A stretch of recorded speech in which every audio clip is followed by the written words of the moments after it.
Hi guys, welcome back to my channel. So for today, I will take you with me. Let's get inside this service center. I will have my upper lip threaded.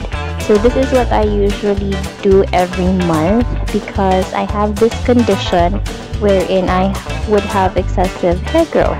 And one part of it would be my upper lip. So, ito po yung ginagawa ko every month. This would only take me around 6 minutes. So, yan. Ang unang ginagawa is nilalagyan ko ng cream like a petroleum jelly. Tapos, ayan, pinapabubble nila yung part na kailangan nilang i-thread. Like this one, nakikita nyo.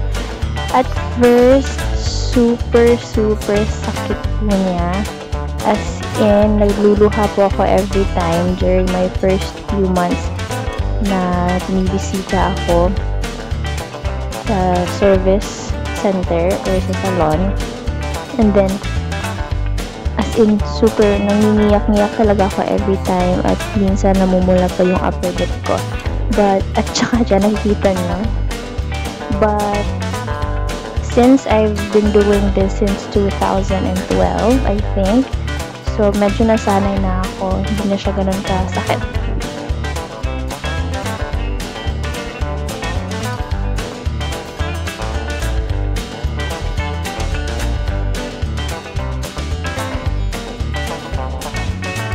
Mali yung ibang mga tao. Napapathread sila ng kilay.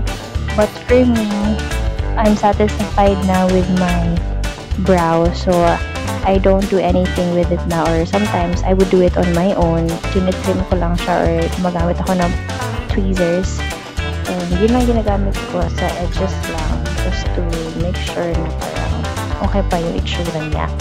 But yung upper lip ko talaga yung pinofocus ko kasi doon talaga excessive talaga yung hair growth doon na part.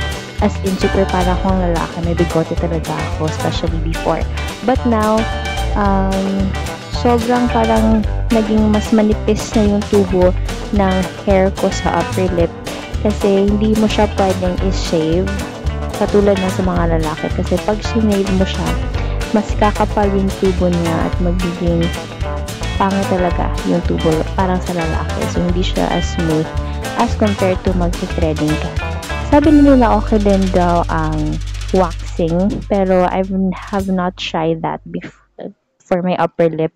So, threading talaga yung ginagamit ko.